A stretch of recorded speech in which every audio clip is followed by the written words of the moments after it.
let's wine and do Q&A. I drink that much. Oh, shoot. All right. You drink more. Because your glass was like up to here, dude. All right, I need more wine. Our lives interesting? People want to watch this? Who knows? Maybe we'll get one view. One view? This is what we're drinking. This is our honeymoon wine. And this is our 4-year wedding anniversary. So we popped this open, 2021. That's the year that we got married. All right, so grab your glass of wine or a cup of coffee if it's in the morning, and let's get to answering questions. Question number 1. What are our 7 businesses? We started with long-term rentals. That was the first business we started together. We bought our first rental property in Ohio out of state because it was cheap. Then the second business we started was Airbnb, which is short-term rentals. We were kind of already familiar with rentals. And then the third business we started was fix and flip houses. We wanted to buy more rental portfolio or expand our rental portfolio. So we thought, hey, if we renovate homes and we learn how to, get houses under value and we can keep some of these homes, we can build a rental portfolio. So that was our third. And then we started a midterm rental business where we figured out, okay, there's a hybrid between the short-term and long-term. Short-term is a lot of work. Long-term is hardly any work. Midterm is kind of in the middle, but you're still making good cash flow off of.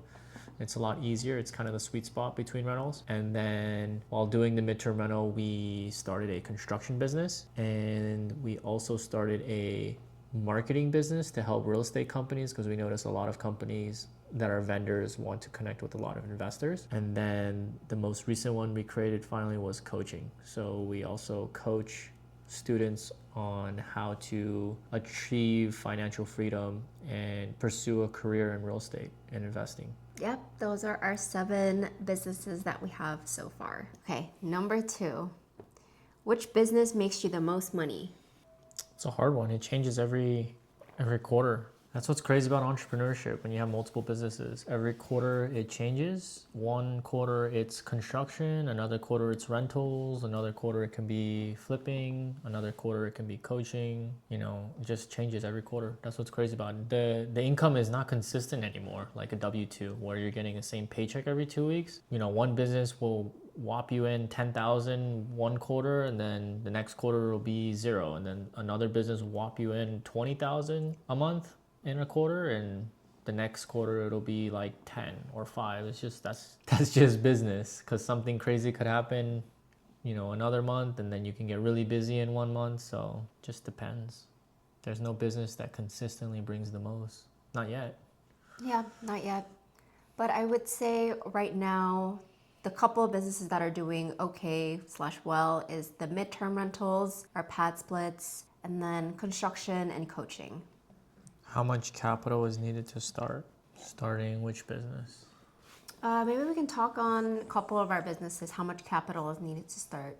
Flipping. So all my flipping students, tell them in Vegas at least, you're gonna need at least 50,000 to start for a condo or a townhouse, and then 100,000 to start for a small house. For construction, probably want to start with, you could start with 0, or you could also start with like 20,000 is a good number to start. I would say it's safe to start a business with 50 to 100,000 and seek out loans, whether it's through the bank, private investors. I would say for Airbnb, or for rentals actually, the Airbnb arbitrage route will be the cheapest route for you to start with the lowest capital. Anywhere from a couple of thousand, like around 5,000 to around 20,000 if you want to, rent a house. And if you are curious about what rental arbitrage is, leave me a comment down below and I can do a video dedicated to it. And then traditional long-term rentals, really depends what market you're in, right? We started ours in the Midwest for around $25,000 of capitals to start. But obviously if you're in a larger metropolitan area, or if you want to invest in a more expensive like neighborhoods, that's going to look a lot higher because you're going to have to put 20% down as an investment loan. And then midterm rental, I would say that for us has probably the most capital needed to start, right? Because we do rent by the room model. So we make like a 3-bedroom or 4-bedroom house into like a 6-bedroom or 8-bedroom. So we we convert the garage, for example, into 2 more rooms, or the living space into 2 more rooms. So that obviously is gonna take a lot in construction, and we're gonna have to, buy that house as an investment loan. And usually we have bought some in Vegas, and then in Vegas homes are more expensive than the ones in the Midwest. So how much do you think capital you need to do start a midterm rental from start? Like 120, 100? Yeah, at least 100.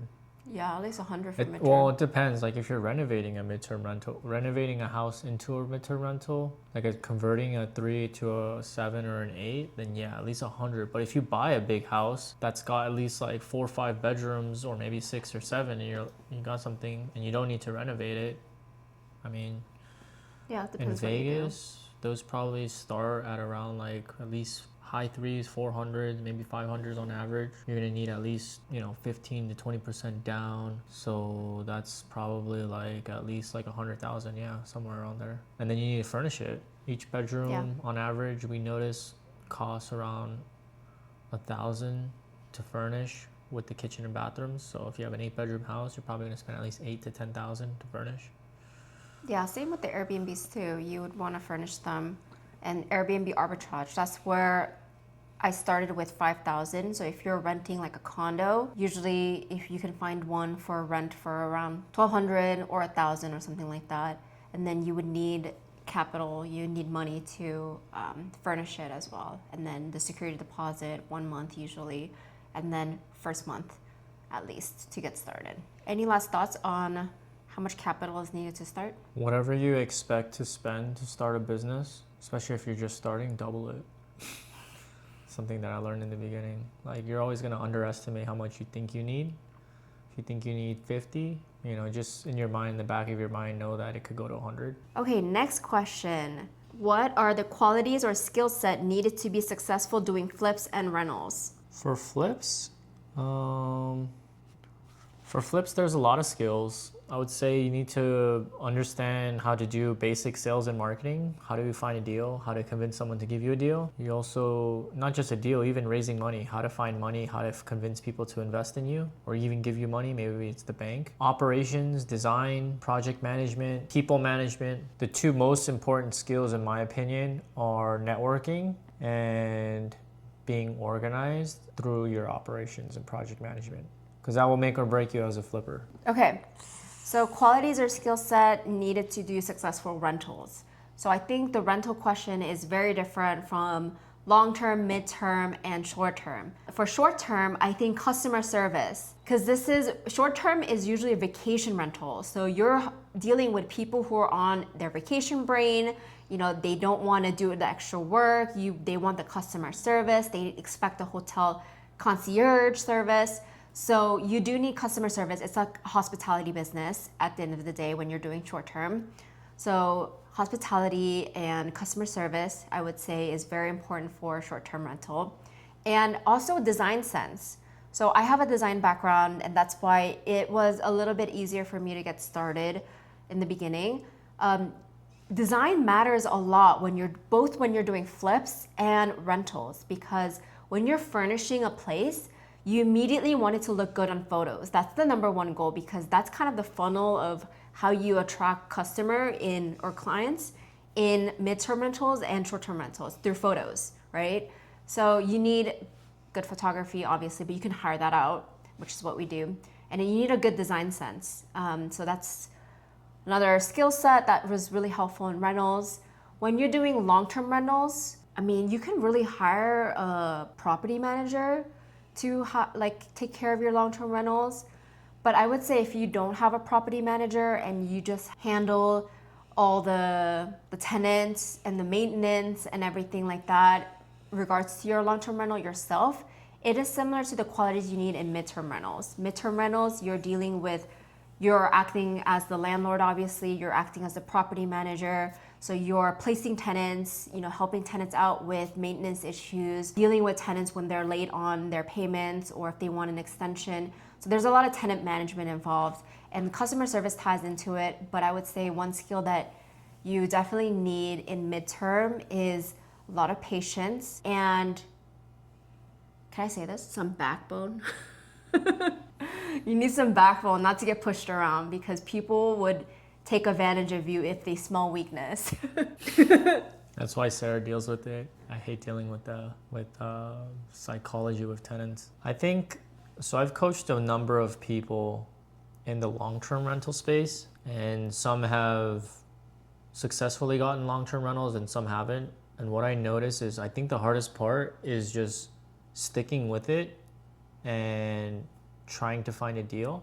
If it's your first one especially, just that leap of faith and jump that you're like, once you find the deal to like actually buy the house. Those two things I think are the hardest for people who are just getting started. It's how do I stay consistent in making offers on homes and running the numbers and finding one that can actually make me money and cash flow, and then how do I pull the trigger and just actually be okay with parting ways with, you know, money in your bank account. That because when you buy a rental property, you're gonna have to put at least 15% down for an investment property loan, unless you buy it creatively through like subject to or seller finance, but usually people buy it with 15% minimum, on average 20% minimum to buy a rental, and that's a chunk of money. Usually when we buy properties in Ohio, they're pretty cheap. We buy them for like $70,000 to $80,000 on average, and we're putting 20% down. We're parting with about $20,000-$25,000 in our bank accounts. I mean, if you're whatever city you're in, you usually part with at least like $50,000 to $100,000. That leap of faith of wiring that amount of money that you work, you know, blood, sweat, and tears for, and just sending it to not know if it's going to be successful or not is it's a big difference between, you know, getting started and never getting started. So that gut, that grit, that being gutsy as an entrepreneur, even as an investor, and just saying, you know what, I'm just going to do it.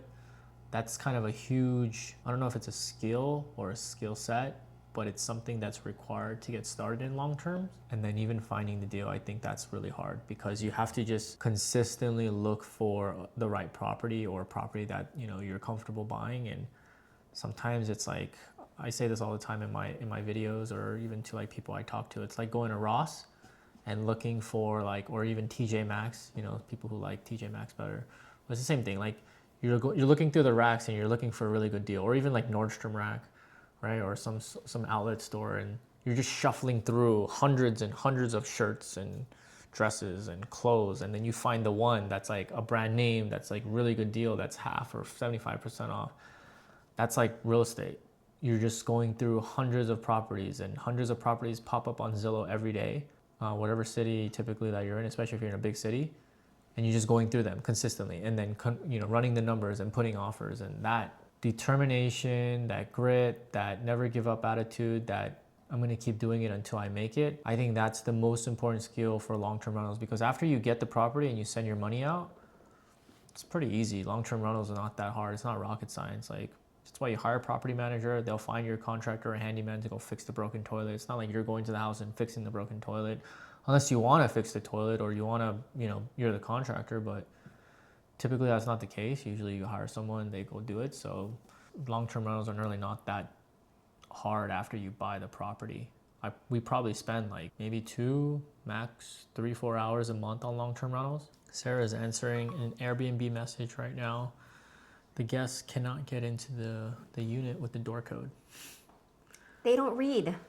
They don't read my instructions. Well, usually guests who come to Vegas are not here to read. They're here to drink. Okay, next question. What's the difference between all the rentals? So I think this is a question for me. So we have long-term, mid-term, and short-term rentals. So the long-term is a traditional, what you think of, you buy a property and you rent it out to someone for a little bit above the mortgage. Yeah, and it's usually a longer term tenant, like 1 year or 2 year lease. So midterm, we use a platform called Pad Split, and it's rent by the room model for more than 1 month usually. So these tenants can stay as long as they want, but they usually pay by the week or bi-weekly. We have like an 8-bedroom house, 8-bedroom, 3-bath house, and we rent out each room to a different person, and each room is single occupancy only. And it's all furnished and utilities all included. So this is good for like transient people or people who are just in Vegas for a short amount of time for gig work. like a 6 month or something like that, or people who just moved to Vegas for a job or for their family or something like that and need a place to stay for a couple of months. This is a good option for them. This is kind of considered affordable housing here in Las Vegas because it comes with all the furnitures and all the utilities included, and they share a kitchen and a living space and a dining area, and then they also share like the backyard and stuff like that and the laundry machine in the house, but they have a private room to themselves. And short-term rental is what we call like Airbnb, Verbo, and things like that. So those are vacation rentals, like I've said before. Yeah, so Airbnb, it's pretty straightforward. There's kind of two kinds of Airbnbs that you could do. You could either do something called an Airbnb arbitrage, which is you rent a house from a landlord and then you put it on Airbnb after you furnish it and you keep the profits after paying the rent to the landlord. Or you can own the property outright, which is what most people do, and then you put it on Airbnb, and it usually gives you a higher cash flow than long-term rental because it's considered an active business. So we have a couple of Airbnbs. We have, how many do we have now? We have four Airbnbs. We have 2 midterm rentals, and then we have 4 long-term rentals. We're about to get 4 midterm rentals, yeah. Oh, right. Yeah, so we're about to get 2 more midterm rentals right now. So we have 444. 444. Is that a bad number? No. I think that's a bad number in like Japanese culture or something because it means like death or something, but whatever. All right, next question that ties into the rental question. How much does it cost to start an Airbnb? I think we briefly touched on this on the startup cost one, but Airbnb arbitrage, I would say anywhere from $5,000 to $20,000 depending on the size of the home and how much rent is in your market. So if you are doing like a small condo, studio condo, and you're furnishing it and you pay the rent for it upfront, obviously, for the first month, that's gonna cost less than if you're doing like a big 4-bedroom, 3-bath house, which is what I did. So my first Airbnb was an Airbnb arbitrage, and I would say we put in about $20,000 for all the upfront costs, including the security deposit, the first month rent, all the furnitures, insurance, and all of that. So it costs around $20,000 for the whole thing. If you are buying a property to Airbnb, obviously that's gonna cost more, and that's gonna solely depend on your market. Okay, next question. All right, I think this is a question for Paul. Who would benefit from coaching? I mean, there's a lot of ways I can answer this question. Coaching is like one type of learning style. There's so many different learning styles out there. Like you could read a book, you could watch a YouTube video, you could take a course, you can get a bachelor's or a master's degree in real estate. There's nothing better than just doing it and trying it out yourself, but you could fail highly if you just go on your own. So you do need guidance. I think coaching, there's also different types of coaching. I've done several different coaching programs where I just join a Discord group and I'm just watching videos and chatting with community members. I've done another one where I just watch videos and schedule a call with the founder of the coaching program. And I've done other ones where I've watched the videos, I've joined the community, and there's like a dedicated one-on-one coach. And I've other ones where I'm just with that coach one-on-one. And there's pros and cons to all of them. Me personally, I like to learn by doing, asking questions. I ask a lot of questions just because I learn the most when I see it being done and I can ask it in real time. So if that's you, I would highly recommend finding a coaching program or a coach that can really just like walk you through your thought process and fill in the gaps where you need help with. Everyone's different. I coach myself. I think people who benefit the most from coaching are people who are like really serious about what they're trying to do. I've also joined coaching programs where I wasn't very serious and I've wasted some of my money, but usually try not to think of it that way. It's more of like a learning lesson, realizing that's not what I actually want to do. Just try different programs out, different books, and see if you like it, if you're genuinely interested in it, and you'll just do process of elimination. I probably joined 4 or 5 other coaching programs and businesses and things that I was interested in and realized that they didn't work for me because I wasn't genuinely interested in it. So But I never found what I really liked until I just went and tried a bunch. So you gotta just try them, and you gotta take it seriously.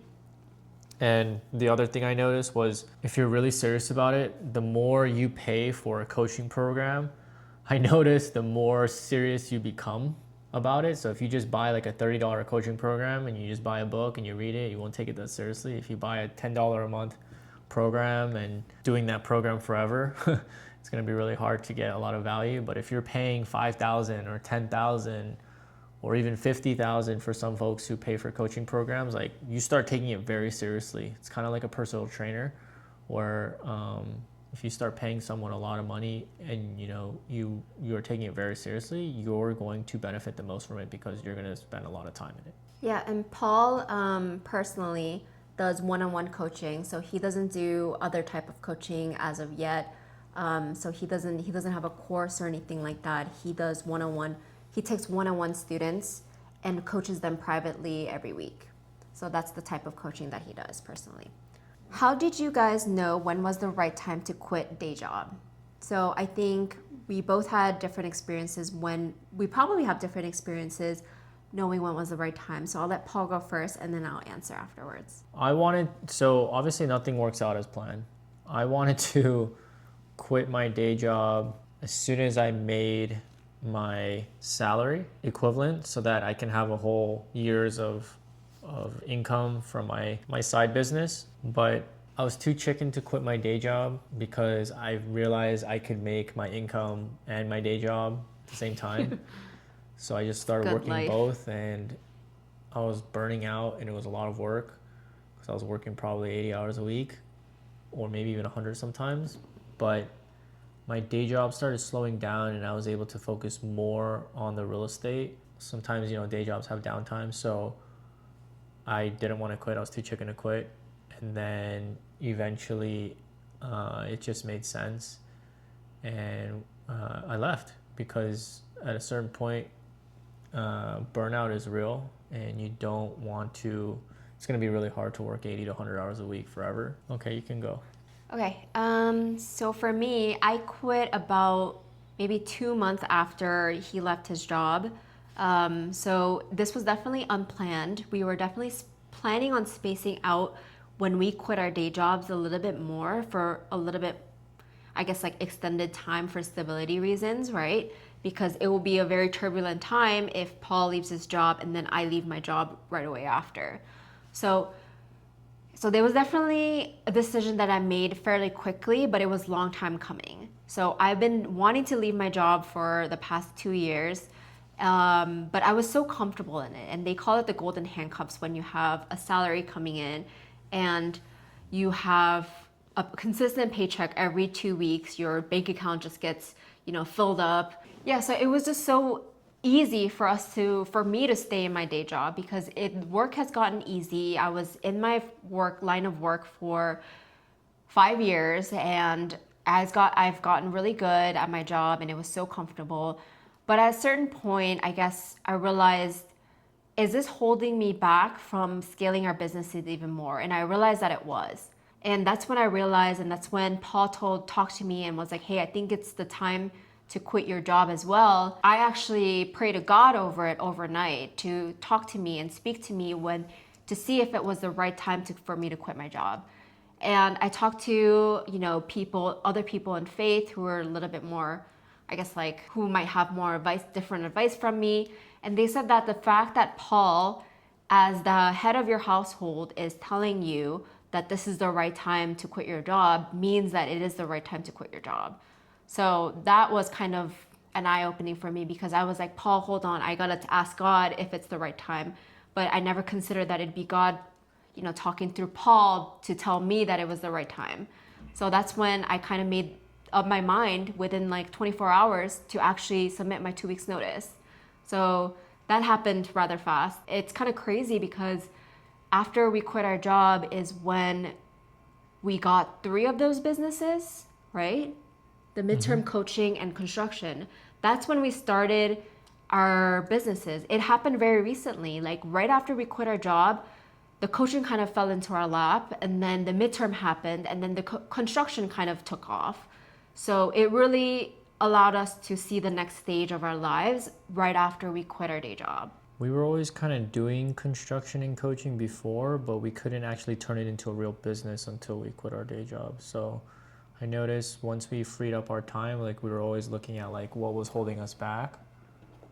And, you know, balancing a day job and 7 businesses is like, I mean, it's not ideal. So, you know, at a certain point, you're gonna have to ask yourself, if I didn't have to work, and I ask this to myself probably every week when I was working my day job and trying to run a real estate company, is if I didn't have to work this day job, what could I be spending my time doing, you know, from my 9 to 5 in my real estate business? So that puts it into perspective. And when it actually happened, like so much more productivity occurred after we left, which that I think was the biggest question for me. Like, will I become more productive if I actually left my day job? And for sure. All right, let's do another cheers. How do you two meld business and marriage? The person who actually gave us that question had this follow-up explanation to the QA. Like, how do you two navigate through owning a business together and having to do things that make each other uncomfortable while also being a spouse and wanting to protect each other from being uncomfortable doing something, leading potentially to doing the task on your own so you don't have to ask the other to do it, etc.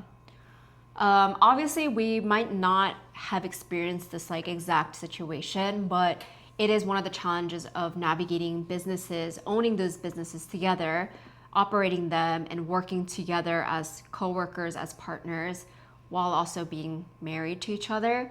I think that comes with its unique challenges. It's really hard to definitely balance marriage and business, because sometimes you just want to work on your business way more than spending time in your marriage, which, you know, some entrepreneurs struggle with that. However, when you notice that's happening, then you start mixing business and marriage. Then all you do is talk about business when you're with your spouse.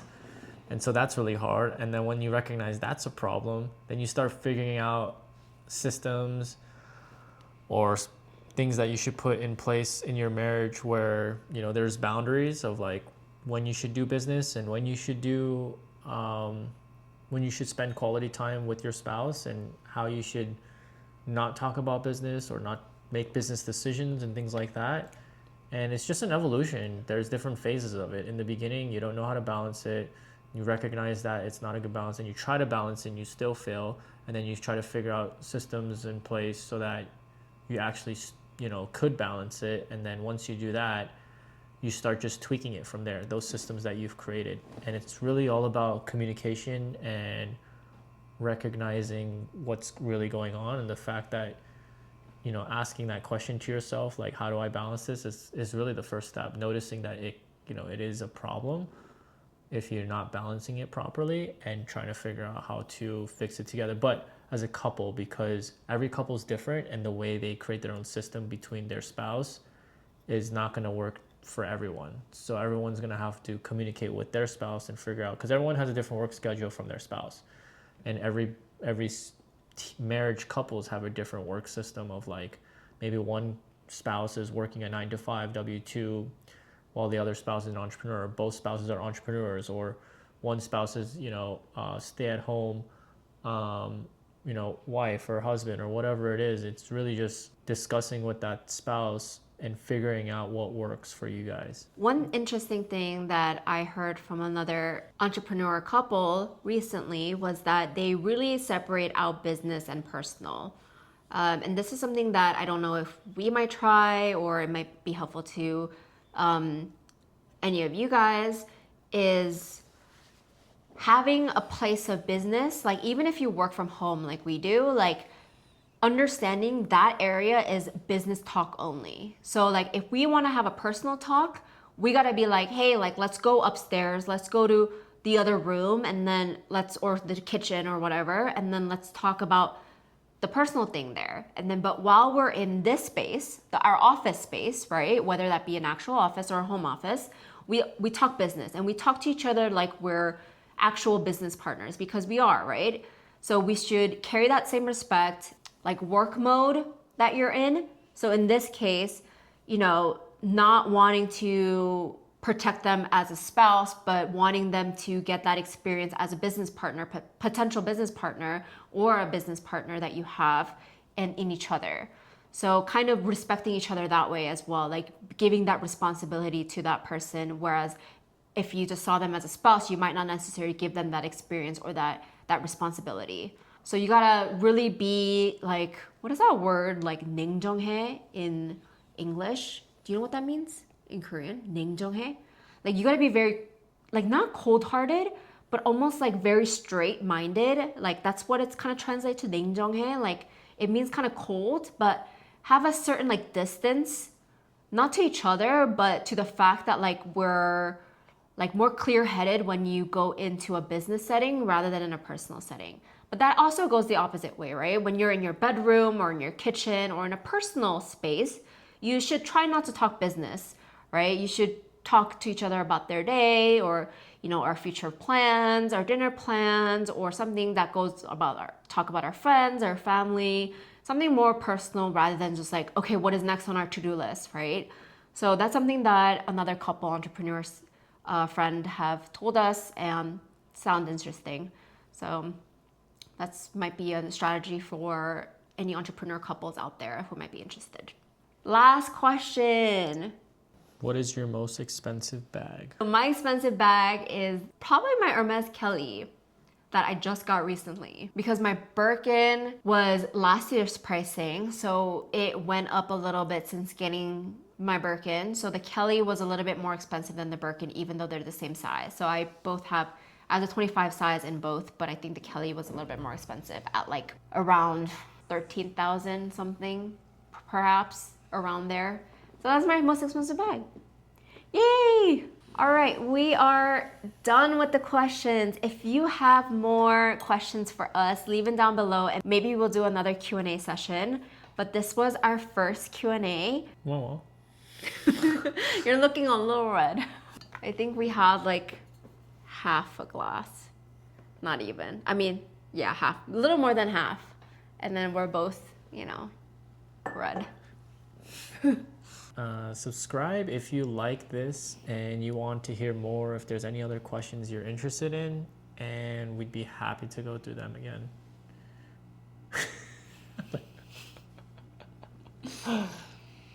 He's also trying to get into content mostly about flipping. So I do content on TikTok about bags, businesses, running our own businesses, stuff like that, and also like luxury goods, unboxings, reviews. So tune in for my TikTok. And then Paul used to do content on his Instagram, so I'll leave his handle over here. So make sure to follow him and me on Instagram for more of our daily life. You can ask any questions there as well. Thanks for tuning in.